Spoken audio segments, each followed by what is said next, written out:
Hello everyone, welcome. आज की इस वीडियो में हम इकोनोमेट्रिक्स के क्वेश्चंस करने वाले हैं जो यूजीसी नेट इकोनॉमिक्स दिसंबर 2023 के एग्जाम में आए थे आपको। ठीक है, सो एज यू नो कि एग्जाम आपका काफ़ी न्यूमेरिकल बेस्ड था। हर क्वेश्चन को उन्होंने मैथ से रिलेट करके पूछा था। तो इस टाइम पर हमारे सामने सबसे बड़ा चैलेंज ये है कि हमको ये सारा पेपर जैसे 100 के 100 क्वेश्चन को सॉल्व करना है, इन सभी कंसेप्ट को अच्छे से समझना है। ठीक है, हर एक क्वेश्चन का सोल्यूशन जो है ये हमारे लिए एक चैलेंज है। तो मैं आपको ये सभी क्वेश्चन जो सॉल्व करवाने वाली हूँ। देखिए, जो तो हमारे ये पेड बैचेज हैं, इसमें तो आपको 150 के 150 यानी कि पेपर टू इकोनॉमिक्स सारे क्वेश्चन विद एक्सप्लेनेशन मिलेंगे। यूट्यूब पर भी मैं कुछ सेशन ज़रूर लूँगी इसकी क्वेश्चन एक्सप्लेनेशन के। ठीक है, इससे पहले भी मैंने इसका एक सेशन लिया था, तो ये उसका पार्ट 2 है। ठीक है, तो ये कोर्सेज आप देख सकते हो। इसमें एक तो कॉम्बो भी है जिसमें आपको दोनों पेपर्स मिलते हैं, 12 महीने का भी है, 6 महीने का भी है, और प्लस 2 मंथ्स का यहाँ पे अभी ऑफर चल रहा है। एंड अकेला अगर इकोनॉमिक्स का लेना चाहते हो तब भी अवेलेबल है, असिस्टेंट प्रोफेसर के कोर्सेज भी अवेलेबल है। ठीक है, सो डिस्क्रिप्शन में आपको मेरी एप्लीकेशन का लिंक दिया गया है, मेरी बेस्ट सेलिंग बुक्स का लिंक एंड टेलीग्राम का लिंक भी दिया गया है। तो स्टार्ट करते हैं आज के सेशन को। यहाँ से मैं स्टार्ट कर रही हूँ। देखिए, ये क्वेश्चन आप सबको नज़र आ रहा है ना।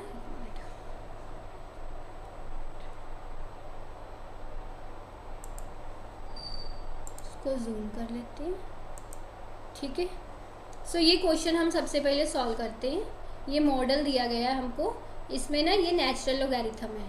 Natural logarithm Y I is equal to alpha plus beta X I plus U आई।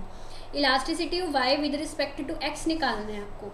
ठीक है, तो देखिए, इलास्टिसिटी यहाँ पे निकालने के लिए ना आपको ये फार्मूला लगाना है, delta Y over delta X multiply by X over Y. ठीक है, अब यहाँ से आप डेल्टा वाई डेल्टा एक्स निकालिए, क्या आएगा। देखिए, log n की डेरिवेशन क्या होती है। log n की डेरिवेशन होती है 1 ओवर वाई। ठीक है, 1 ओवर वाई। तो ये आप निकाल के रहे हो, delta Y over delta X निकाल रहे हो, ऐसे ही होता है। एक्स, इसका डेरिवेशन यहाँ पे आ जाएगा बीटा आ जाएगा, है ना। सो ये डेरिवेशन का रूल है। बेसिक से डेरिवेशन जो है आपको समझाई गई है पहले वाली पिछली क्लासेस में भी। सो ये हमारा आ गया यहाँ पे। ठीक है, अब आपको यहाँ पे पुट कर देना है। Let's see, delta Y delta X की जगह पर मुझे बीटा वाई पुट कर देना है, और मेरा एक्स वाई वैसे का वैसा रहेगा। वाई के साथ वाई कट गया, तो जो मेरा आंसर है वो बीटा एक्स ये आ जाएगा। ठीक है जी, समझ में आया। ये इस तरह से क्वेश्चन सॉल्व होना था आपका। अब आगे देखिए, ये है आपके पास which of the following are features of weakly stationary stochastic process. Weak stationary stochastic process के उसने फीचर्स पूछे हैं। ठीक है, तो जो स्टेशनरी होती है, बेसिकली स्टेशनरी का मतलब होता है कि जब मीन एंड वेरिएंस कांस्टेंट रह रहे हैं किसी टाइम सीरीज में, तो उस टाइम सीरीज को हम स्टेशनरी टाइम सीरीज बोलते हैं। ठीक है, जो वीक स्टेशनरी टाइम सीरीज होती है ना, वीक स्टेशनरी टाइम सीरीज, इसके 3 फीचर्स होते हैं। राइट डाउन स्ट्रॉन्ग स्टेशनरी और वीक स्टेशनरी के क्या फीचर्स होते हैं। अच्छा, सबसे पहले जो मैंने आपको कहा ना, स्टेशनरी टाइम सीरीज बेसिकली वो रहती है सिंपल स्टेशनरी टाइम सीरीज की। अगर बात करूँ तो इसमें 3 प्रॉपर्टीज आप लिख लीजिए, फिर उसके बाद मैं आपको weak stationary and strong stationary का अलग से बताती हूँ। सिंपल जो स्टेशनरी टाइम सीरीज होती है, इसमें 3 चीज़ें रहती हैं। द फर्स्ट थिंग कि इसमें वेरिएंस जो mean variance and auto correlation, that is mean variance and auto correlation. Just wait. हाँ, लिखिए ये 3 कंडीशंस, ये याद रखना है, एग्जाम में पूछी जा सकती हैं। 3 conditions of स्टेशनरिटी in time series. तो पहला इसमें जो मैंने अभी बताया आपको, कांस्टेंट मीन।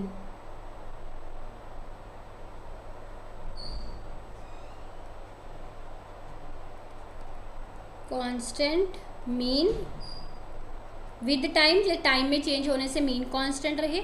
दूसरा, कांस्टेंट वेरिएंस विद टाइम में चेंज होने से वेरिएंस कांस्टेंट रहे। और तीसरा, constant auto correlation with time में चेंज होने से जो ऑटो कोरिलेशन यहाँ पे नहीं होना चाहिए, ऑटो कोरिलेशन कांस्टेंट नहीं बदलना चाहिए, ऑटो कोरिलेशन। ठीक है, तो ये 3 बेसिक जो हैं ये कंडीशंस होती हैं स्टेशनरिटी की। अब इसमें एक तो आती है वीक स्टेशनरिटी, एक होती है स्ट्रॉन्ग स्टेशनरिटी। जो अब वीक स्टेशनरिटी है अब उसका लिखिए। वीक स्टेशनरी टाइम सीरीज के भी 3 फीचर्स होते हैं। मीन वैल्यू कांस्टेंट, वही चीज़ जो उसमें है, मीन वैल्यू कांस्टेंट हम इसमें लेके चलते हैं। आपका वेरिएंस वैल्यू कांस्टेंट, और तीसरा रहता है covariance. Covariance function is time invariant. इसको हम लिखते हैं इस तरह से, टाइम इनवेरिएंट। ये 3 फीचर्स हम यहाँ पे लिखते हैं वीक स्टेशनरी के, ठीक है। 2 तो वही थे सेम, बस उसने ऑटो कोरिलेशन का यहाँ पे कोवेरियंस फंक्शन लिखा है। फिर एक होता है स्ट्रॉन्ग स्टेशनरी, तो मैं यहाँ पे थोड़ा ना कलर चेंज कर लूँ अगर हो सकता है तो।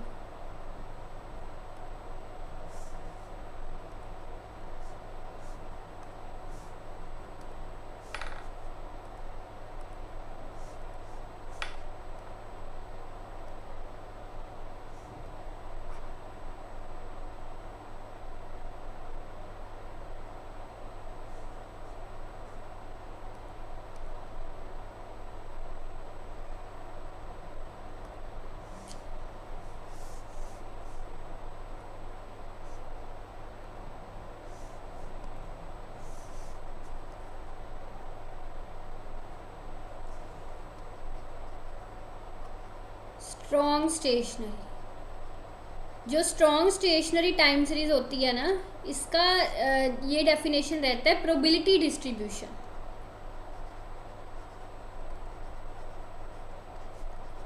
Probability distribution does not change over time.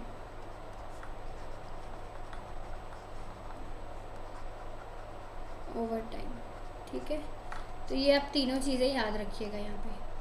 तो इसका जो सही आंसर है वो क्या आएगा, BCD सेकंड। ठीक हो गया ना। आगे देखिए, ये देखिए पहले question, this one, which of the following test has stationarity as the null hypothesis. तो अगर मैं आपको याद कराऊं तो इसी चैनल पर ना मैंने एक टाइम सीरीज़ का क्लास ली है, उसमें मैंने आपको टाइम सीरीज़ पूरा अच्छे से एक्सप्लेन किया। उसमें मैंने आपको 3 टेस्ट समझाए थे, एक डिक्की फुलर टेस्ट, एक ऑगमेंटेड डिक्की फुलर टेस्ट और एक KPSS test, that is Kwiatkowski Phillips Schmidt Shin test. तो ये स्टेशनरिटी के टेस्ट होते हैं।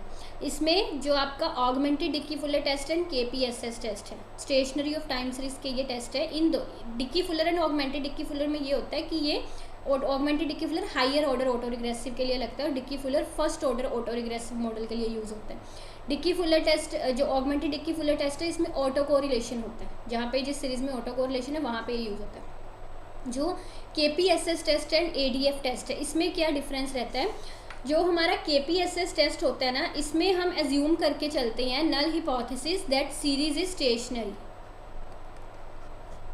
ठीक है, कि जो मेरी सीरीज़ है उसमें स्टेशनरिटी है, सीरीज इज स्टेशनरी, इसमें हम ये एज्यूम करके चलते हैं। और अल्टरनेटिव हिपोथेसिस इसमें हम लेते हैं series is not stationary, series is non stationary, या आप ऐसे भी कह सकते हो सीरीज इज स्टेशनरी का मतलब होता है there is no unit root, there is no unit root. और सीरीज इज नॉन स्टेशनरी का मतलब होता है कि yes series has unit root. और जो ऑगमेंटेड डिक्की फुलर होता है ना, इसमें हम नल हिपोथेसिस उल्टा लेके चलते हैं, इसमें हम लेके चलते हैं null hypothesis series is non stationary. ठीक है, series is non stationary and alternative लेके चलते हैं हम इसमें सीरीज इज स्टेशनरी। तो इस चीज़ का ख्याल रखना। बाकी आप वो फुल वीडियो ज़रूर देखिएगा। ठीक है, ये तो यहाँ पे जो पेड स्टूडेंट्स हैं उनको तो वो वीडियो मैं अलग से अपलोड भी कर दूँगी। ठीक है, KPSS टेस्ट का क्या आएगा, टेस्ट है stationarity as the null hypothesis. Fine, ये चीज़। आगे देखिए, लेट्स सी अनदर थिंग। अब यहाँ पे ये क्वेश्चन आपको लॉजिट मॉडल से आया है ना, लॉजिट मॉडल से। तो देखिए, पढ़िए इसको पहले। XI, मान लीजिए कि XI इनकम है इंडिविजुअल की और YI है एक इवेंट है कि वो इंडिविजुअल जो है घर अपना लेगा या नहीं लेगा। तो इसका क्या मतलब है, ये पता क्या है, ये 1 डिवाइड बाई XI नहीं, इसको समझ लेना। YI is equal to 1 divide नहीं है ये। इसका मतलब ये होता है, ये हम जो आपके डिस्क्रीट चॉइस मॉडल्स होते हैं इसमें ये इस तरह से ये एक इक्वेशन यूज़ करते हैं। इसका मतलब मैं यहाँ पे लिख रही हूँ that is probability of y given x, given x। तो ये चीज़ है कि y की प्रोबेबिलिटी गिवन x है, मतलब ये जो है ना ये ऐसे है, एक स्ट्रेट लाइन है, इसका मतलब होता है गिवन x, मतलब इस चीज़ की प्रोबेबिलिटी गिवन इस चीज़ की प्रोबेबिलिटी। मतलब यहाँ पे y जो है वो डिपेंडेंट इवेंट है, हाउस लेने की प्रोबेबिलिटी डिपेंड करती है कि उस बंदे की इनकम कितनी है। ठीक है, तो उसने आपको लॉजिट मॉडल के बारे में ट्रू पूछा है। देखिए लॉजिट मॉडल में एक तो हम ये वाला फार्मूला करते हैं, अगर आपको याद हो तो LI is equal to natural logarithm PI divide by 1 minus PI, एक इस तरह से ये चीज़ होती है ना। L का मतलब लॉजिट हम लेते हैं और ये P का मतलब लेते हैं probability of happening an event. तो हम यहाँ पे ये भी पढ़ते हैं जो प्रोबेबिलिटी है यानी कि P है that ranges from 0 to 1 and जो L है that ranges from -infinity to infinity. इसी तरह से यहाँ पे एक ये जो PI है probability of happening an event that is equal to 1/1 plus E here minus में क्या आता है यहाँ पे beta note plus beta 1x। ये फार्मूलेज हैं, इसका हम कुछ नहीं कर सकते, आपको याद करने पड़ेंगे। ये देखिए इस तरह से 1/1 प्लस एक्सपोनेंशियल उसकी पावर में आता है minus beta note plus beta 1x। यहाँ पे जो आपका ये चीज़ है बीटा नोट चाहे बीटा 1 ले लो, है ना, that thing that is equal to ZI, ये ZI के बराबर है, तो इसलिए मैंने एक्सपोनेंशियल में ZI लिया। तो इसका सही जवाब ये है थर्ड वाला। ठीक है, समझ गए बात, ये चीज़। अच्छा एक क्वेश्चन और देखते हैं।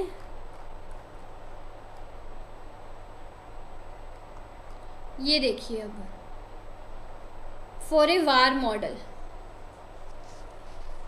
अब ये जो वार मॉडल है इससे आपको जून वाले एग्ज़ाम में भी क्वेश्चन आया था, जून वाले एग्ज़ाम में।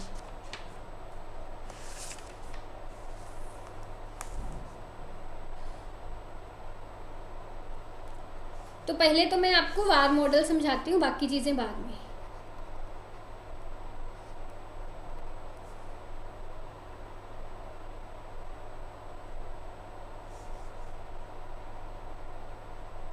Basically dependent variable is affected by past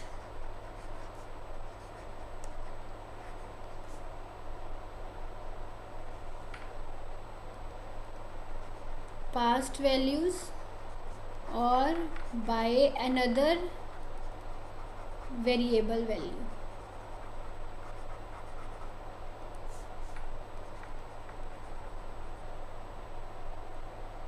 or influenced by both, or influenced by both।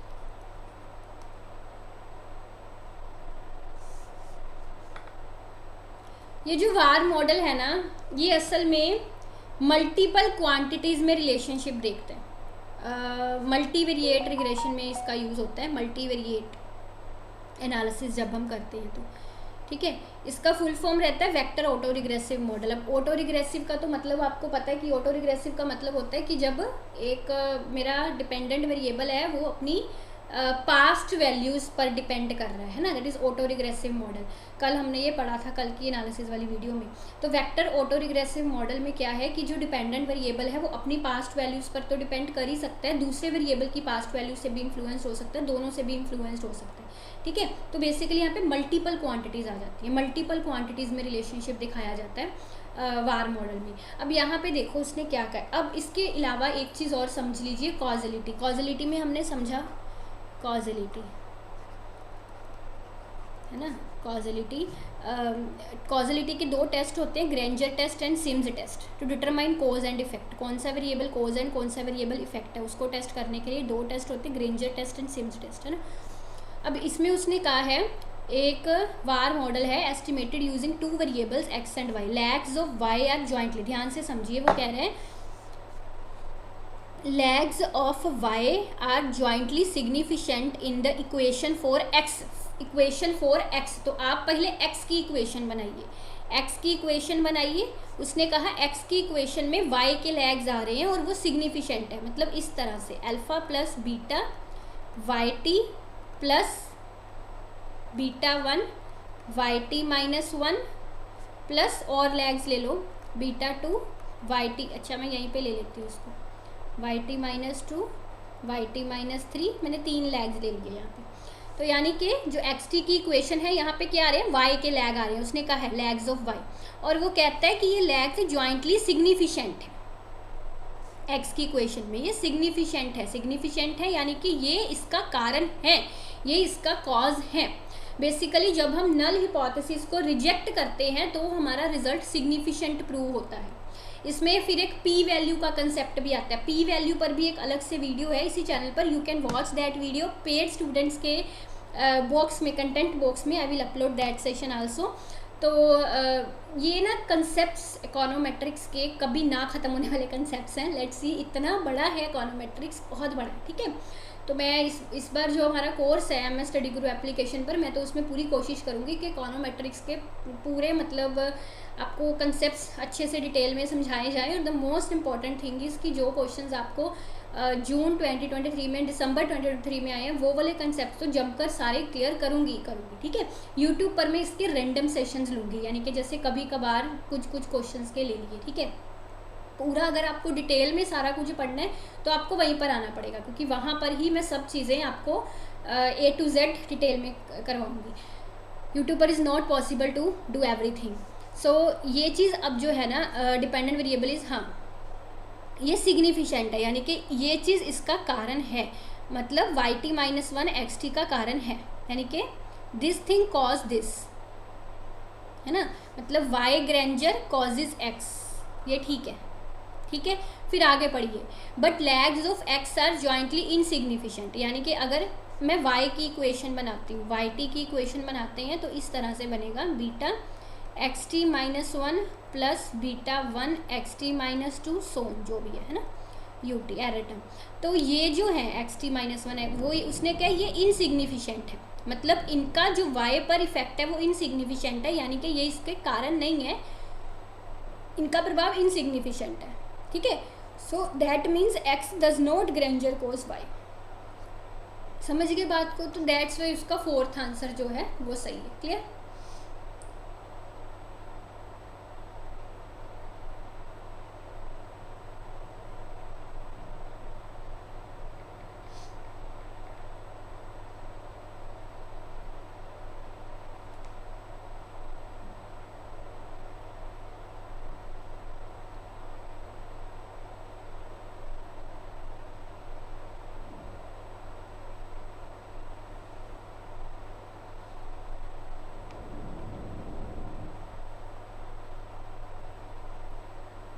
अब ये आप कहोगे कि यहाँ पे ग्रेंजर वर्ड क्यों आ रहा है? ग्रेंजर कोज, मैंने आपको पहले भी बताया कि ग्रेंजर जो है टेस्ट का नाम है जो कॉजलिटी चेक करता है कि ये इसका कारण है या नहीं।